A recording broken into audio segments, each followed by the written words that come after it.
کیا ہوتا ہے؟ اب رکشے میں بیٹھ جائیں، ٹیکسی میں بیٹھ جائیں، بھائی جان ادھر تک جانا ہے، کتنے پیسے؟ آئی صاحب جو دینا ہو دے دینا، بندہ بیٹھ جاتا ہے۔ اب جب وہاں اترا اس نے کہا 500 روپے، کہ پاگل ہو گئے 500 روپے ہیں، یہاں تک تو 1000 روپے بنتے ہیں۔ اب کیا ہوا؟ جھگڑا۔ اب کیا ہوا؟ ناراضگی۔ اس پیار سے بیٹھے تھے، اپنا ہو کر بیٹھے تھے، غیر ہو کر اتر رہے ہیں ٹیکسی سے، غیر ہو کر آپ اس سے اتر رہے ہیں رکشے سے۔ کیوں بھائی؟ پہلے طے کر لیں۔ اور شریعت یہی تو کہہ رہی ہے نا بھائی، آپ بتائیں زبان سے کتنے لیں گے، غیر ہو جائے نا، کوئی اپنا نہیں ہے بھائی۔ بالکل اسی طرح آپ نے اپنی کسی دوست کو مکان کرائے پہ دیا، آپ نے کسی جاننے والے کو برسوں سے کام کر رہے ہیں، کوئی پیسے دیے، کوئی ادھار پر مال دیا، بھائی کب دیں گے؟ ارے بھائی جب دینے ہو دے دینا، ہیں؟ وہ بندہ سمجھا 2 سال کے ادھار پہ مل گیا ہے اور اگلے مہینے کھڑا ہے میرے پیسے دو۔ بھائی تم نے تو کہا تھا جب دینے ہو دے دینا، بھائی میں نے یہ تھوڑی کہا تھا کہ 1 مہینے 2 سال کے لیے دینا، ابھی دو۔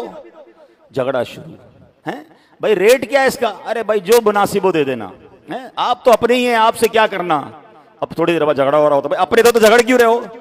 بھائی زبان سے کہہ دینا یہ گاڑی کتنے کی ہے، یہ مال کتنے کا، غیر ہو جائیں۔ آپ یقین کریں پارٹنرشپ میں یہی جھگڑے۔ اچھا بعض ہمارے ایگریمنٹ وہ ہوتے ہیں جو ہم سمجھتے ٹھیک ہے، وہ ہوتے ہی شرن غلط ہوتے ہیں، تو کلیئر کر دیں چیزوں کو۔ ایگریمنٹ کرتے ہوئے غیر ہو جاؤ۔ میں جانتا ہوں ایسے لوگوں کو، 1-2 بار میرے ساتھ بھی تجربہ ہوا، بڑا پیار تھا، بڑی دوستی تھی، اور کوئی کام ہم نے آپس میں کیا تو اگلے نے بڑا سختی سے کہا بھائی یہ ہوگا، یہ نہیں ہوگا، یہ ہوگا۔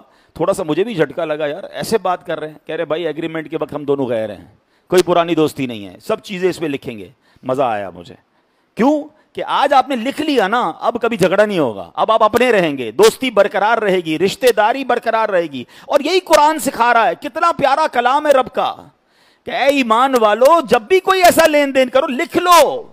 ہم لکھتے نہیں ہیں، اور نہ لکھ کر میں نے خاندان برباد ہوتے دیکھے ہیں، بھائیوں میں دشمنیاں ہوتے دیکھی ہیں، رشتہ دار بھائی بہن خون کے پیاسے ہو گئے، کیونکہ لکھا نہیں، کلیئر نہیں کیا۔ یہاں میں ایک اور عرض کروں گا، یہ تو کاروبار کے معاملات ہو گئے، پارٹنرشپ کے معاملات ہو گئے، سودے کے معاملات ہو گئے، کرائے پر آپ نے دکان دی، مکان دیا، لکھیں کتنے ٹائم کا ایگریمنٹ ہے۔ ارے بھائی جب خالی کرنا ہو کر دینا، اپنی بات ہے، آپ کا ہی گھر ہے، جناب آپ کا ہی گھر ہے، اور وہ آپ کے ہی گھر سے پھر نکالنے آ جاتے ہیں، اور جب وہ نکالتے تو وہ نکلتا بھی نہیں، تم نے ہی تو کہا تھا میرا ہی گھر ہے۔ اب بھائی یہ کہنے کے لیے تمہارا تھا، واقعی ہے تو میرا نا، مجھے ضرورت ہے، پھر لڑ رہے ہیں، پھر گریبان پکڑ رہے ہیں، پھر پولیس آ رہی ہے۔ وہ بچپن کے دوست، وہ خاندانی دوستیاں سب تباہ ہو گئیں، ایگریمنٹ نہیں کیا، کلیئر نہیں کیا، لکھا نہیں۔ میں بڑی عجیب بات کرنے جا رہا ہوں، اگر کوئی بھائیوں کا کاروبار ساتھ چل رہا ہے، فیملی کا کاروبار ساتھ چل رہا ہے، ایک بار ہمت کیجئے، بیٹھ جائیے اور لکھ لیجئے کہ میرا کتنا ہے، آپ کا کتنا ہے۔ آج آنکھیں کھلی ہیں، کل کوئی بھائی دنیا